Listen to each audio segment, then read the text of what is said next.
أعوذ بالله من الشيطان الرجيم. بسم الله الرحمن الرحيم. وقال لهم نبيهم إن الله قد بعث لكم طالوت ملكا. قالوا أنى يكون له الملك علينا ونحن أحق بالملك منه ولم يؤت سعة من المال. قال إن الله اصطفاه عليكم وزاده بسطة في العلم والجسم والله يؤتي ملكه من يشاء والله واسع عليم. وصلی اللہ علی النبی الکریم. سورۃ البقرہ آیت نمبر 247. احکام عملیہ کی تاکید چل رہی ہے. جس طرح کے احکام عملیہ ہم نے پڑھے تھے سورۃ البقرہ،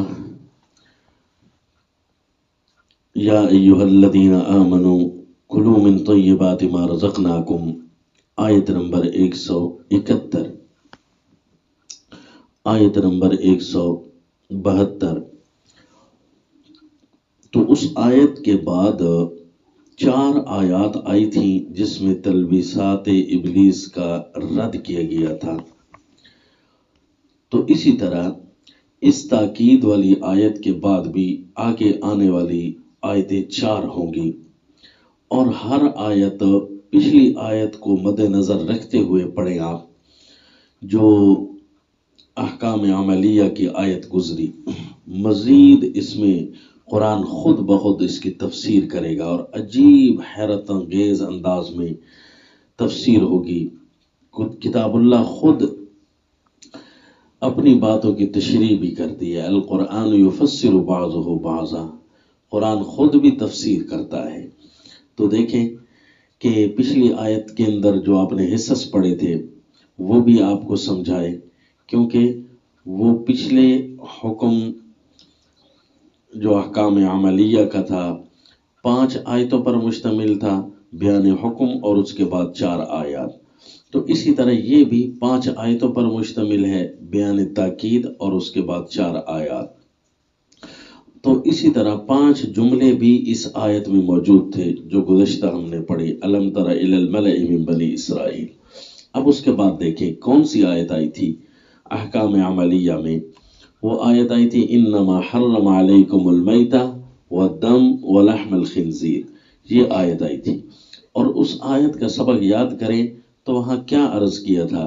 وہاں یہ عرض کیا تھا کہ ابلیس کی تلبیسات کا رد ہے. پہلی تلبیس اس کی کیا ہوگی؟ ابلیس کس طریقے سے معاملے کو ملا جلا کر بندے کے ہوش و حواس کو خراب کر دیتا ہے. رسول اللہ صلی اللہ علیہ وسلم نے دعا سکھائی ہے، ایک جس دعا میں آتا ہے اللہم انی اعوذ بک من الہم والحزن واعوذ بک من العجز والکسل واعوذ بک من الجبن والبخل واعوذ بک من غلبۃ الدین وقہر الرجال. یہ ایک دعا ہے. یہ دعا تو عمومی طریقے سے تعوذات کے اندر پڑھی جاتی ہے، اور ایک اور دعا ہے جو عمومی سے مزید خصوصی چیز کے ساتھ ذکر کیا، وہ یہ کہ اللہم انی اعوذ بک من الہدم واعوذ بک من الحرق والغرق والحرم واعوذ بک من ان یتخبطنی الشیطان. یہ دعا ارشاد فرمائی کہ انسان کو شیطان جو ہے کبھی کبھی اس خبط میں اور چکر میں مبتلا کر دیتا ہے کہ بندہ حیران ہو جاتا ہے. پھر اسی دعا میں آگے ہے وَأَعُوذُ بِكَ أَنْ أَمُوتَ فِي سَبِيلِكَ مُدْبِرًا وَأَعُوذُ بِكَ مِنْ أَنْ أَمُوتَ لَدِيغًا. تو یہ دعا بھی پڑھنی چاہیے کہ اے اللہ مجھے شیطان سے بچا کر رکھ. اور قرآن نے بھی یہ دعا البرکات الالہیہ کے مضمون میں سمجھائی سورۃ المؤمنون کے اندر کہ رب اعوذ بک من ہمزات الشیاطین واعوذ بک رب ان یحضرون، اے اللہ شیطان کی چوکوں سے مجھے بچا کر رکھنا، اور میرے پاس آئیں بھی نہیں، نہ شیطان اور نہ شیطان کی چوکیں میرے پاس حاضر بھی نہ ہو۔ ایسا نہ ہو کہ بندہ شیطان سے تو حفاظت کی دعا مانگے اور اپنی حالت یہ بنی ہوئی ہو، عادت یہ بنی ہوئی ہو کہ شیطنت اندر راسخ ہو جائے، صفت ملکیت والی صفت نکل جائے، یعنی پاک عادات بندے میں خود بخود ختم ہو جائے اور خبائث بندے کے اندر خود موجود ہو، شیطان تو گمراہ نہ کرے، بندہ خود شیطان نہ بنا ہوا ہو۔ اس لیے اعوذ بک من ہمزات الشیاطین واعوذ بک رب ان یحضرون، یہ دوسری دعا بھی سمجھائی۔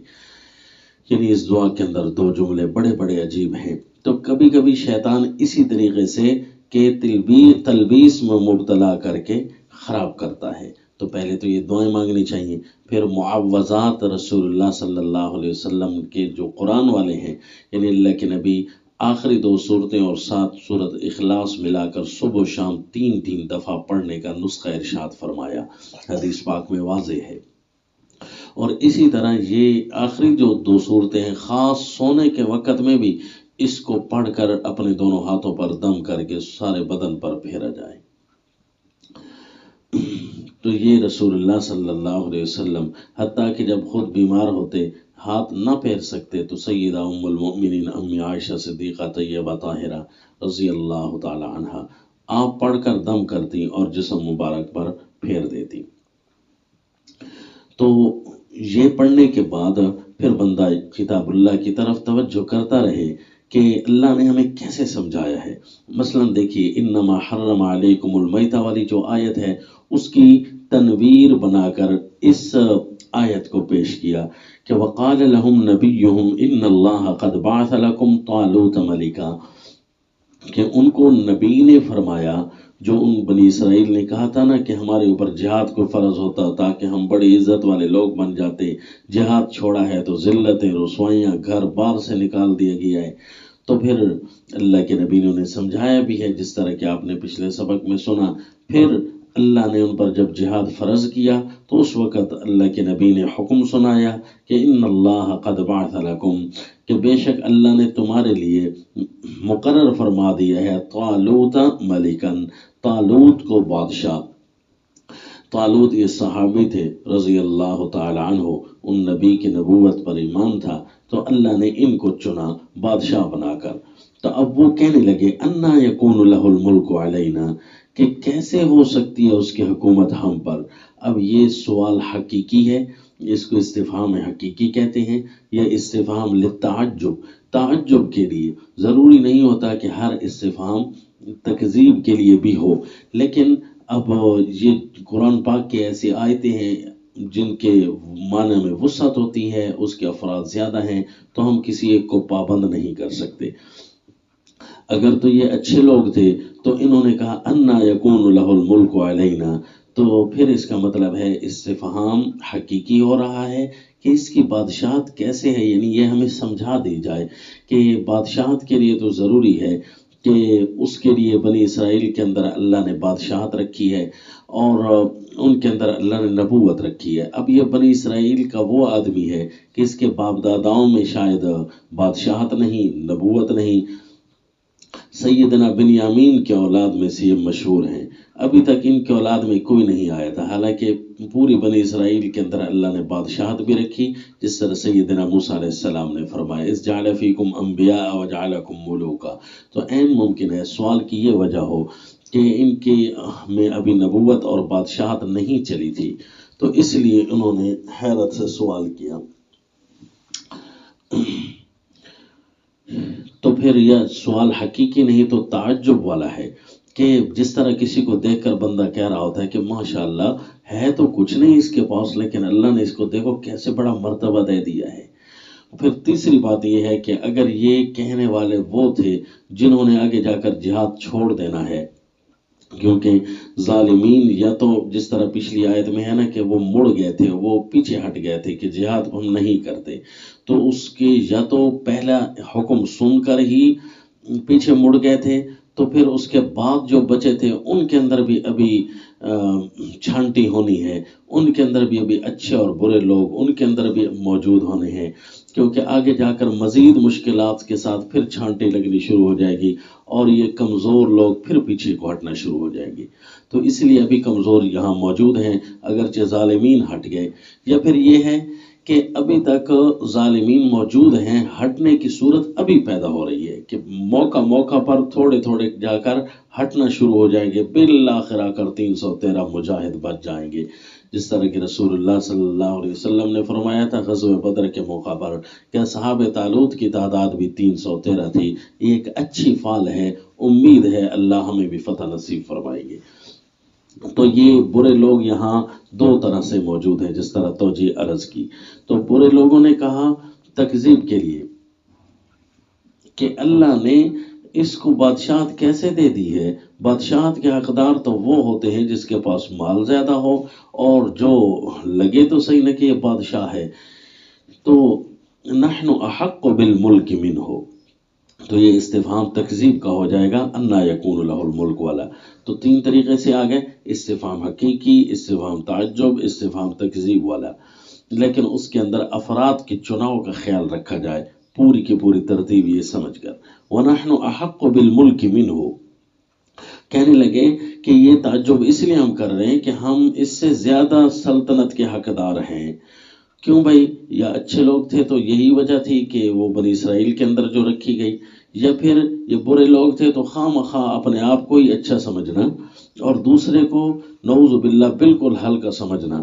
وَلَمْ يُؤْتَ سَعَةً مِّنَ الْمَالِ، اور بادشاہت کے لیے تو ضروری ہے کہ اس کے اندر مال کے اس کے پاس فراوانی ہو، کم از کم احتیاجی نہ ہو، فقر اس کے اوپر نہ ہو، اور دوسرا یہ کہ حب مال والے یہ لوگ تھے، اور کہنے لگے بھئی بادشاہ تو وہ ہوتے ہیں جن کے پاس مال دولت زیادہ ہو، حالانکہ اسلام کے اندر اللہ نے مال و دولت پر تو کچھ نہیں رکھا، جہاں امیر المومنین آئے، خلفائے رسول آئے صلی اللہ علیہ وسلم، عمدہ شخصیات ہیں، لیکن فقر و فاقہ کی زندگی تھی اور پورے زمین ان کے حکمرانی سے مرعوب تھی، پوری زمین پر عدل و انصاف کا دورہ تھا۔ تو یہ حب جاں اور حب مال کے جو طالب لوگ ہوتے ہیں، اسی طریقے سے یہ دین سے ہٹ جاتے ہیں۔ اب آئیں وہ پچھلی آیت جو ہم پڑھ رہے تھے جس پر مرتب ہو رہی تھی، یہ آیت وہاں تلبیسات ابلیس میں سب سے پہلے کیا تھا؟ 4 قسم کے کام کرے گا نا شیطان، وہ یہ ہے کہ ثم لآتینہم من بین ایدیہم، سامنے سے آ کر حملہ کرے گا، سامنے سے آ کر تلبیس کرے گا۔ اس لیے شیطان کی تلبیسات کا جب رد شروع ہوتا ہے تو عموماً 4 قسم کی تلبیسات کا رد ہوتا ہے۔ تو یہ دیکھیں سامنے سے آ کر حملہ آور کیسے ہوگا کہ ایک طرف سے اللہ کا دین موجود ہے اور دوسری طرف سے سامنے سے رکاوٹ بننے کے لیے 2 ہتھیار شیطان استعمال کرے گا، ایک حب جاں اور ایک حب مال۔ یہ دنیا اسی طرح نیک لوگوں کی گمراہ ہوئی ہے نعوذ باللہ، جب سے انہوں نے حب جاں ان کے اندر آئی ہے، میں بڑا بنوں، مجھے یہ رتبہ ملے، مجھے یہ عہدہ ملے، میرا سٹیٹس یوں ہو، میں شروع ہو جاتی ہے، حالانکہ وہ ایک خدا کا بندہ ہوتا ہے۔ اللہم انا عبیدک بنو عبیدک بنو امائک، رسول اللہ صلی اللہ علیہ وسلم فرماتے تھے اللہم انی انا عبدک وابن عبدک وابن امتک ناصیتی بیدک ماض فی حکمک عدل فی قضاؤک، کہ اے اللہ ہم تیرے غلام ہیں، ہم تیرے بندے ہیں، محتاج ہیں، میرا والد بھی تیرا محتاج تھا، میری ماں بھی تیری محتاج ہے۔ یوں اللہ کے نبی صلی اللہ علیہ وسلم عجز و انکسار پیش فرماتے اپنے اللہ کے حضور، جبکہ مومن جب ایمان پر چلتا ہے تو اس کی حالت یہی ہوتی ہے، لیکن جیسے ہی ایمان سے شیطان اس کو گمراہ کرنے لگے، سب سے پہلے مال اور جاں کی محبت اس کے دل میں ڈالتا ہے۔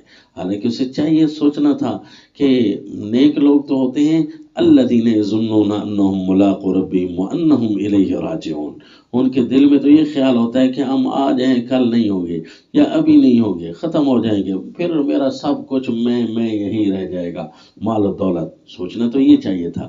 تو یہ ہے شیطان کے گمراہ کرنے کی صورت۔ اب جب بندہ آیت نمبر 172 پڑھ رہا ہو نا، تو یہ سورۃ البقرہ کی تاکید ذہن میں ہوگی، حکم بھی بیان ہو رہا ہوگا اور تنویر اور روشنی بھی قرآن خود ڈال رہا ہے کہ اس طریقے سے آ کر تمہارے سامنے آ کر رکاوٹ ڈالے گا۔ حالانکہ اللہ نے جن چیزوں کو تمہارے لیے دور کر رکھا ہے، حرام کر رکھا ہے، بے شک شیطان اس کے اندر جتنی بھی محبت ڈالتا جائے، تم اس کو باقاعدہ جواب دو۔ کیسے جواب دو؟ اب دیکھنا جواب شروع ہو رہے ہیں۔ اللہ کے نبی ان کو جواب ارشاد فرما رہے ہیں، 6 قسم کے جملوں سے اب جواب آئیں گے، چھوٹے چھوٹے۔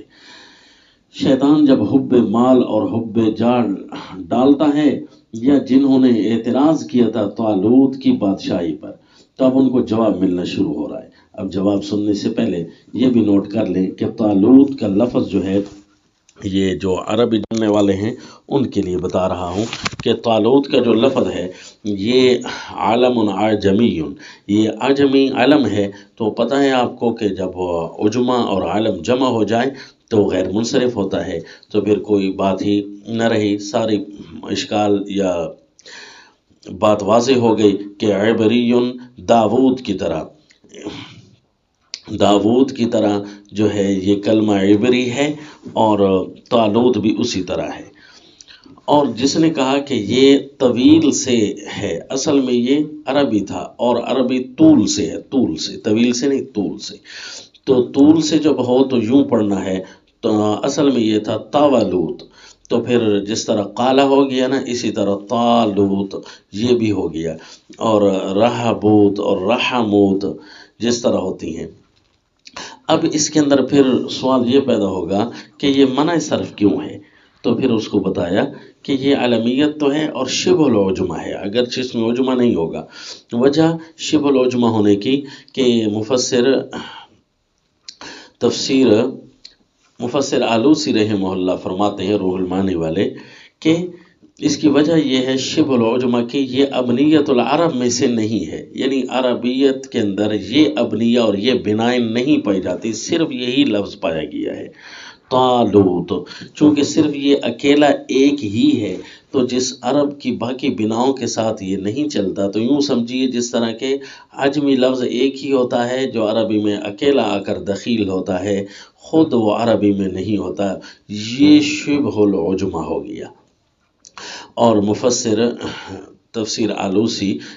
آلوسی رحمہ اللہ فرماتے ہیں کہ یہ کہنا کہ یہ طویل سے عدل ہے، اس لیے اس کے اندر جو ہے یہ غیر منصرف ہونا ہے، یا کہا جائے کہ یہ عبرانی ہے، تو یہ تکلف ہے، کیونکہ عدل کے لیے بحث کرنی پڑتی ہے، اور عبرانی کو اگر کوئی کہے کہ یہ عبرانی زبان کا، ایک ہے نا عبری اور ایک ہے عبرانی زبان کا لفظ ہے، اور وافق العربی، عربی کے موافق ہو گیا، تو یہ خواہ تکلف ہے، کیونکہ عبرانی زبان ایسی ہے کہ اگر آپ سنیں گے تو عربی کو یوں سمجھو کاٹ کر یا طویل کر کے، یا عربی کو تھوڑا بگاڑ کر پڑھا جا رہا ہے، یعنی اس کے ذرا قریب ہوتی ہے عربی کے عبرانی، جس طرح عربی اور عبرانی لفظ ایک دوسرے کے قریب ہے نا، عربی اور عبرانی صرف اس کے اندر الف اور نون کا اضافہ ہے، تو اسی طرح عربی اور عبرانی کے سارے الفاظ اسی طرح ہوتے ہیں کہ آپس میں ایک دوسرے کے قریب ہو رہے ہوتے ہیں، تھوڑا اس کے اندر عبرانی کے اندر بگاڑ آ کر وہ عربی کی شکل کو مزید کر لیتا ہے۔ تو اسی لیے کسی نے کہا کہ طالوت یہ طویل سے ہوگا، تو یہ سارا تکلف ہے، مفسر آلوسی رحمہ اللہ فرماتے ہیں۔ تو یا تو یہ عجمہ ہے یا پھر یہ عربی ہے، تو شبہ العجمہ ہے، تو یہ طالوت کی بات ہو گئی۔ اب ذرا دیکھیے سیدنا طالوت کے بارے میں نبی کیا جواب ارشاد فرما رہے ہیں، اور یہ شیطان کے دھوکوں کا جواب بھی ہو رہا ہے۔ جب شیطان کسی کے دل میں حب جاہ، حب مال ڈالے نا، یا ممنوعات اور محرمات کی شوق ڈالے نا کہ اللہ نے فلاں چیز حرام کی ہے، اور شیطان کو اس کے بندے کے دل میں ڈالتا ہے کہ نہیں تم یہ لے لو، تو پھر اس وقت ان کو یہ جواب دو۔ پہلا جس طرح کہ وہاں تھا انما حرم علیکم المیتہ، اب وہاں لفظ گنے، وہاں لفظ ہوں گے 6 قسم کے، میتہ، دم، لحم الخنزیر، ما اہل 4، اور باغن اور عادن، یہ 6 چیزیں، یہ 6 چیزیں محرمات سے ہیں۔ اب جس طرح 6 چیزیں اس آیت میں بیان ہوئی نا، اب جس آیت کا ترتب ہو رہا ہے یعنی اس آیت کا، تو اس کے اندر بھی دیکھیں 6 جواب ہوں گے۔ نمبر 1، ان اللہ اصطفاہ علیکم، تم کیوں اعتراض کر سکتے ہو اس کی بادشاہت پر، جب اللہ نے اس کو پسند کیا ہے، اللہ کی طرف سے مصطفیٰ ہے، چنا ہوا ہے، تو اعتراض تو بنتا ہی نہیں ہے۔ بندے کی حیثیت ہی کیا ہے کہ وہ اللہ کے چناؤ پر، اللہ کے اختیار پر وہ انگلی کھڑی کرے۔ اللہ نے اس کو چنا ہے، تو جس طریقے سے کہ اللہ نے تمہارے لیے اچھی چیز کو چنا ہے اور ہلکی چیز کو تمہارے لیے دور کیا ہے، بہنی اسی طرح جس طرح اللہ نے میتہ کو تم سے دور کیا ہے، انما حرم علیکم المیتہ، ورنہ کئی بندے یہاں اور بھی موجود تھے، اللہ ان کو بھی امیر بنا سکتا تھا، لیکن بندوں میں زندہ اور مردہ کی مثال ہوتی ہے، جسے اللہ کی طرف سے روشنی عطا ہو اسے زندہ کہا گیا ہے قرآن میں، اور جو اپنے دنیا کی ظلمات کو اپنے ساتھ لے کر پھرے تو یوں سمجھو مردہ اندھیرے میں ہے، او من کان میتن فاحییناہ، تو باقی انسانوں کی حیثیت یوں ہوتی ہے، ایک کتاب اللہ کے حامل کے سامنے، اللہ کے احکام کے حامل کے سامنے، جس طرح کہ وہ مردہ ہیں اور یہ زندہ ہے۔ تو اللہ نے اس کو جب امیر بنایا ہے تو باقی بھی اللہ کے سامنے تو موجود تھے نا، اللہ نے اس کو بنایا ہے تو اسی استفاء کے اندر ہی کمال ہوگا۔ تو پہلا اشارہ، اور دوسرا یہ کہ انما حرم علیکم المیتہ، ذرا دیکھو اللہ نے مردار کو حرام کیا، اس کی کوئی وجوہات بتائی ہیں، وجوہات ہزاروں تلاش کرتے رہو تم، بعد میں آتی بھی رہیں گی تمہاری سمجھ میں، کچھ نہیں آ سکیں گی۔ تو اسی طریقے سے اللہ نے تمہارے لیے اس چیز کو چنا ہے، یہ اللہ کو پتا ہے کہ یہ اس کے اندر کتنے کمالات اور کیا تمہارے حق میں یہ بہتر، کتنا بہتر ثابت ہوگا۔ جس طریقے سے کہ تمہیں نہیں پتہ چل سکتا کہ مردار کو ہمارے لیے کیوں حرام کیا گیا ہے، اسی طریقے سے تمہیں یہ ساری بحث نہیں کی جا سکتی تمہارے سامنے کہ فلاں فلاں کو کیوں نہیں بنایا گیا۔ جس طریقے سے اللہ نے مردار کو تم سے دور کیا، باقی لوگوں کو تم سے دور کیا، اور صاف پتہ چل رہا ہے کہ کچھ ایسے لوگ بھی ان کے اندر موجود ہیں جو زندہ انسان کے مقابلے میں مردوں جیسے ہوں گے، کیونکہ مجاہدین اچھے لوگ ہوتے ہیں، لیکن جو مجاہدین کا ساتھ چھوڑ جائیں پھر وہ کہہ رہے ہوں کہ ہم زیادہ بادشاہت کے حقدار ہیں، تو وہ تو بادشاہ نہیں نہ بنتا جو مردوں جیسا ہو، یا وہ بادشاہ تو نہیں بنتا جو میدان جنگ میں بھاگ کھڑا ہو، اس کے لیے تو مجاہد اور بہادر ہونا چاہیے۔ تو یہ پہلا جواب، کسی بھی محرمات کے اندر شیطان ہاتھ ڈالنے لگے نا اور بندے کو کہے کہ حرام میں پڑ جاؤ، تو بندہ خود سوچے کہ میرے اللہ نے اس چیز کو میرے لیے چنا ہے کہ یہ چیز میں کروں اور یہ چیز میں نہ کروں، تو پھر میں کون ہوتا ہوں اللہ کے سامنے کہ دلائل دینے والا کہ نہیں جی یہ چیز میرے لیے اچھی ہے۔ تو یہ شیطان کو منہ کی کھانی پڑ جاتی ہے جب اس کو یہ جواب دیا جائے۔ جس طرح سیدنا آدم علیہ السلام کے سامنے جاتا اور کہتا تھا، وسوسے ڈال دیتا ہے شیطان کہ کیا کہتا تھا کہ اللہ نے تجھے جو اس درخت سے منع کیا ہے نا، اصل میں تو یہ ہے الا ان تکونا ملکین او تکونا من الخالدین، اس کے کھانے سے ہمیشہ ہمیشہ یہاں رہ جاؤ گے، اس کے کھانے سے فرشتے بن جاؤ گے۔ یہ اچھی بات ہے نا کہ اللہ کا قرب حاصل کر لو گے نا، کھا لو نا، نعوذ باللہ۔ تو سیدنا آدم علیہ السلام اللہ کے پیغمبر ہیں، وہ کیا فرماتے ہیں کہ جان بوجھ کر تو انہوں نے نہ کیا نا، جان بوجھ کر تو رد کرتے تھے، وہ تو بھول کر کھا بیٹھے تھے نا، رد کیا کرتے تھے کہ اللہ نے جو حکم میرے لیے چنا ہے، اللہ نے جو حکم میرے لیے کیا ہے، اس کے اندر یہ فضائل تو جو اپنی طرف سے ڈال رہا ہے اس کی کوئی ضرورت نہیں ہے، اگر میرے لیے فضیلت والی چیز ہوتی تو اللہ مجھے ضرور نصیب کرتے۔ یہ شیطان کو جب رد کیا جائے اس انداز میں کہ اللہ نے محرمات کو میرے لیے جو دور کیا ہے، تو اس میں اللہ کا اختیار ہے، اللہ کا چناؤ ہے کہ جو چیزیں میرے لیے طیبات کو میرے لیے چن کر دیا اور دوسری چیزوں کو میرے لیے دور کر دیا۔ اب اگلا لفظ سنیے جی، ان کے نبی نے بھی انہیں یہی ارشاد فرمایا حضرت طالوت کے بارے میں کہ یہ امیر المجاہدین ہوگا، کہ اللہ نے اس کو چنا ہے، اب چوں چرا کرنے کی شریعت کے سامنے تو اجازت نہیں ہے۔ اور دوسرا جواب اب دے رہے ہیں، وَزَادَهُ بَسْطَةً فِي الْعِلْمِ وَالْجِسْمِ، یہ آیت نمبر 172 پر ہمارا ترتب ہو رہا ہے نا۔ آیت نمبر 173 پر، انما حرم علیکم المیتہ والدم۔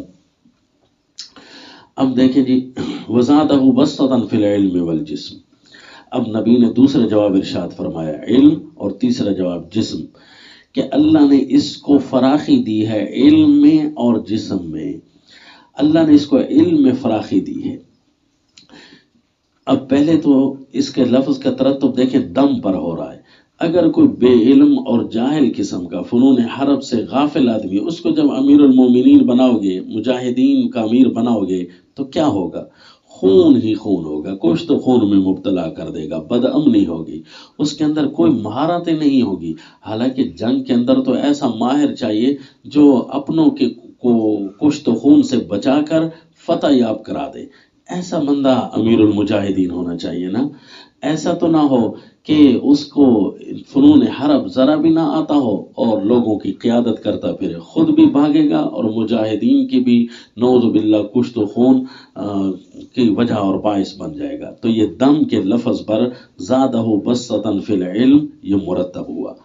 اور یہ بھی یاد رکھیں، جہاں علم نہ ہو وہیں پر شیطان آ کر جہالت ڈال کر خون کو ہی مبتلا کر دیتا ہے۔ اسی لیے رسول اللہ صلی اللہ علیہ وسلم نے فرمایا، آخر زمانہ میں جب جہالت عام ہو جائے گی، زنا عام ہو جائے گا، اس وقت اللہ کچھ تو خون میں مبتلا ان کو کر دے گا، خون اور موت کی کثرت ہونے لگ جائے گی۔ تو یہ دم کے لفظ پر یہ مرتب ہو رہا ہے۔ تو دیکھیے جی کہ شیطان کو یہ جواب دو کہ جس طریقے سے اللہ کو ہی سب کچھ پتا ہے، اللہ نے ہی ایک چیز کو جب حرام کیا ہے، اب خون کو کیوں حرام کیا گیا؟ اب خون کے اندر تو لیکوڈ مادہ ہے، بندے کو تو سمجھ نہیں نہ آ سکتی۔ تو یہ اللہ علیم ذات ہے، اس کو پتہ ہے کہ اس کے اندر کتنے نقصان اور گند پڑے ہوئے ہیں، اور یہ جب لوگ حرام کا استعمال کرتے ہیں نا، اس کے بعد انہیں پتہ چلتا ہے کہ اوہو یہ نقصان ہو گیا۔ حالانکہ اللہ کو ہی پتہ ہے، اللہ وسیع علم رکھنے والی ذات ہے۔ بسطاً فی العلم، اس لیے علم کے اندر پختگی ہوگی تو دنیا میں امن ہوگا، خون کی کمی ہوگی۔ اور اگر جہالت زیادہ ہو جائے، جس طرح جس ملک میں بھی دیکھو اب شرع جرائم کی زیادہ ہے، کیونکہ علم نہ ہو تو اس وقت یہ گناہ بڑھ جاتے ہیں، اور بالآخر گناہ یہاں تک پہنچتے ہیں کہ بندہ کچھ تو خون اور قتل و غارت میں مبتلا ہو جاتا ہے۔ اور اب بسطاً فی الجسم، یہ کس طرح ہے کہ جس طرح طالوت علم میں ماہر ہیں فنون حرب میں، اس طرح جسم میں بھی کامل ہیں۔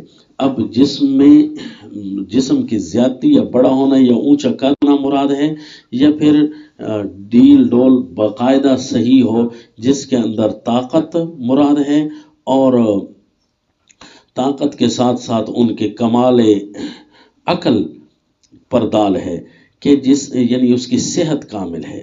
جمال اور قوت، ایک ہے جمال اور قوت، اور دوسرا ہے کہ جسم کی کمیت زیادہ۔ تو اب یہ کس چیز میں بسطاً تھے؟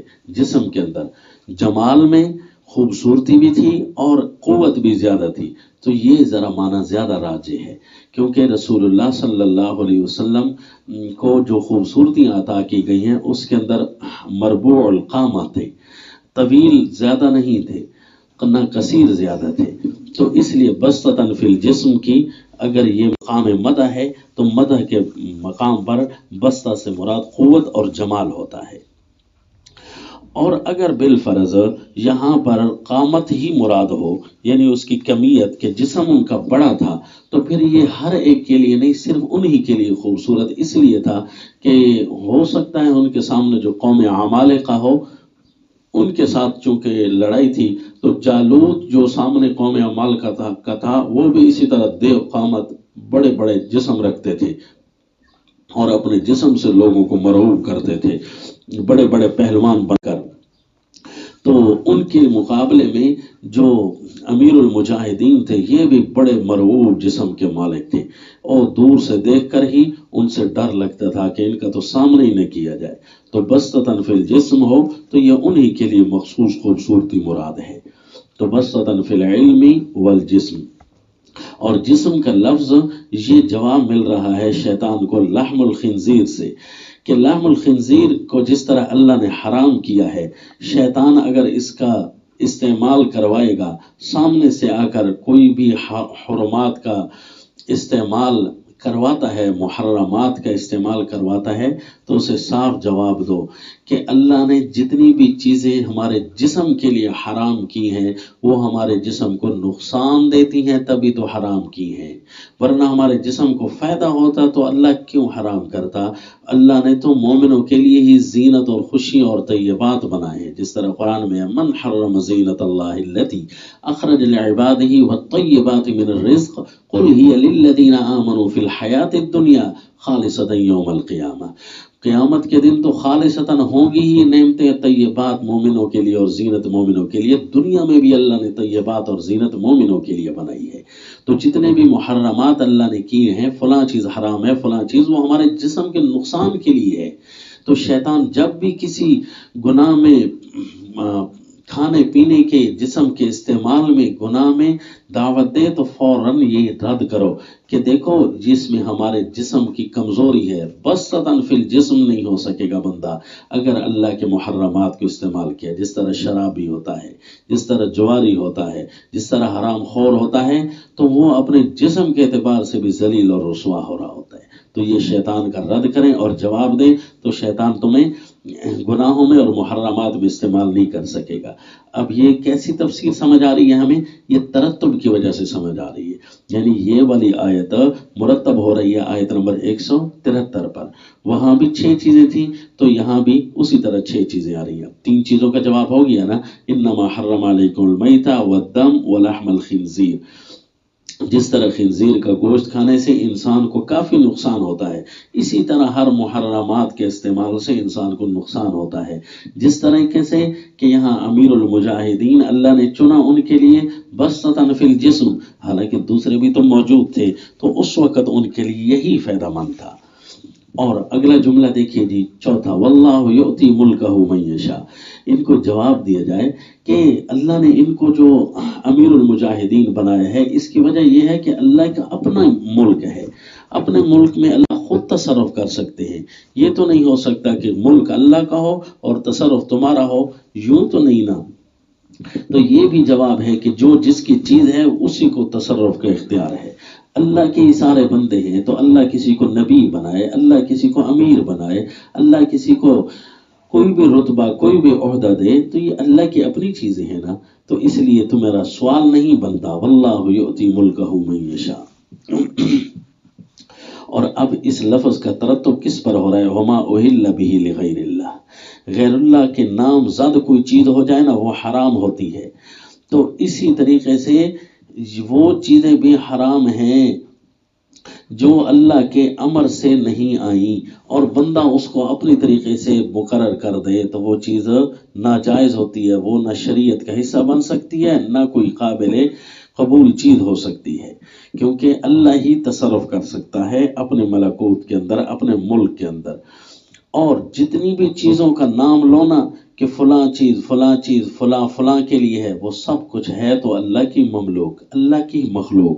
تو کسی چیز کو اللہ کے غیر کی طرف منسوب نہ کریں، کیونکہ سب کچھ اللہ کا، غیر بھی تو اللہ کا ہے، تو پھر اس کا مطلب ہے سب کچھ اللہ کا ہے۔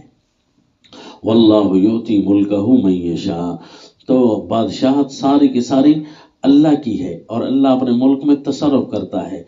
اور جب بندہ غیر اللہ کا نام کسی چیز کی طرف بھی منسوب کرتا ہے نا کہ فلاں ملک فلاں کا ہے، فلاں حکم فلاں کا ہے، فلاں دیا ہوا فلاں کا ہے، تو اس وقت یہ ناپسند ہوتا ہے، اور شیطان اسی حربے کو استعمال کر کے، غیر اللہ کا نام استعمال کر کے، غیر اللہ کا رعب داخل کر کے تمہیں گمراہ کرے گا۔ اور ہر غیر اللہ کا نام لیتے ہوئے کسی بھی مقام پر یہ سوچ لینا کہ سب کچھ اللہ کے عبید و غلام اور اللہ کے مملوک و مخلوق ہے۔ واللہ یؤتی ملکہ من یشاء، تو یہ شیطان سامنے سے آ کر تمہیں گمراہ نہیں کر سکے گا، کتنا بھی کوئی بڑا آ جائے تو اس وقت فوراً کہنا ہے غیر اللہ کا نام نہ لیں بلکہ ایک اللہ کا نام لیں۔ غیر اللہ کر کیا سکتا ہے اللہ کے سامنے؟ تو یہ شیطان سامنے سے آ کر تمہیں گمراہ نہیں کر سکے گا۔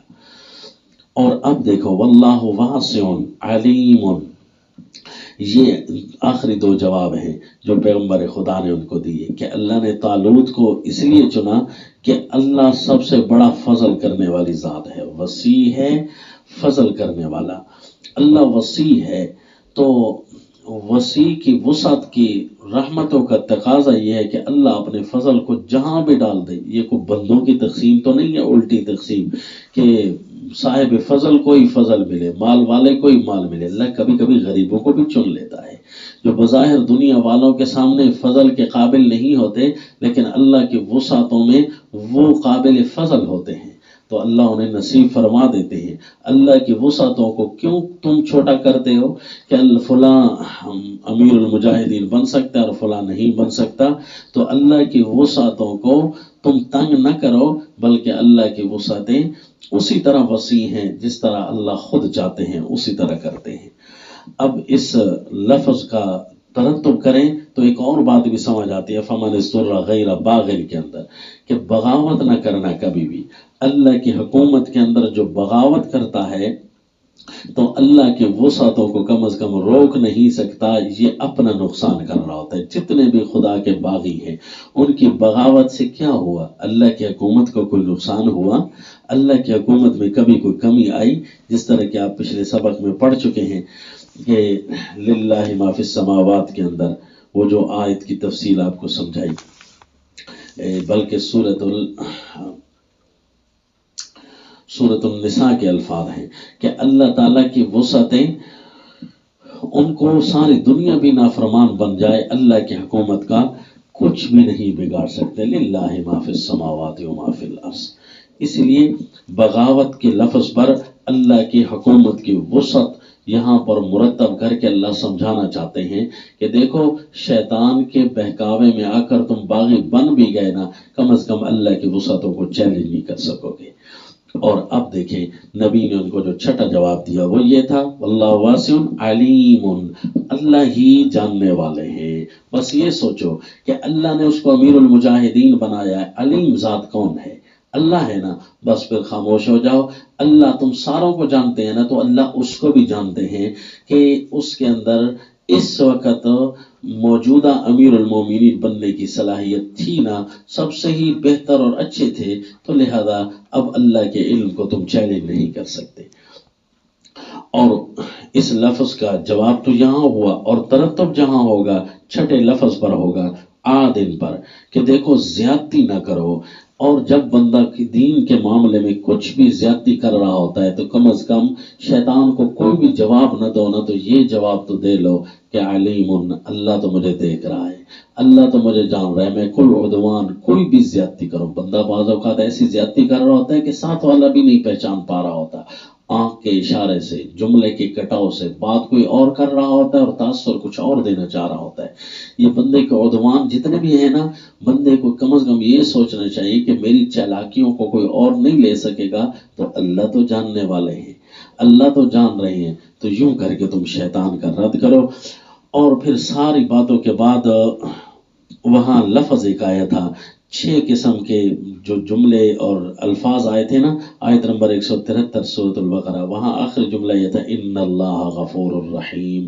لوگوں جب تم اللہ کے حکم کو لے لو گے نا، مثلا جس نے طالوت کو امیر بنا لیا اور ذرا بھی چوں چرا نہ کی، تو ان کے لیے انعام یہ ہے کہ اللہ صرف اس ایک قبول کرنے کی وجہ سے بھی اللہ تمہارے چھوٹی موٹی کوتاہیاں جو بھی ہوں گی اللہ ان کو معاف کر دے گا۔ غفور، اسی طرح شیطان کے کسی بھی امر سے بندہ دور ہو جائے، دیکھے بھی نہ کہ یہ شیطان کا حکم ہے، یہ شیطان کا مشورہ ہے، صرف اس دور ہونے سے بھی اللہ تعالیٰ تمہارے بہت سارے بخشش فرما دیں گے، اور اتنے خصوصی انعام اور رحمتیں کریں گے۔ رحیم ذات ہے کہ جس طرح اللہ نے مجاہدین پر خصوصی رحمتیں کی ہیں، وہ سبق مجاہدین کا چل رہا ہے۔ یہ آیت بڑی تفصیلی تھی، اس کے اندر 6 قسم کے جواب تھے نبی کے، اور اس کا 6 قسم کا ترتب چل رہا تھا آیت نمبر 173 پر، لہذا اس سبق کو اسی تفصیل کے ساتھ یاد رکھیں۔ وما علینا الا البلاغ۔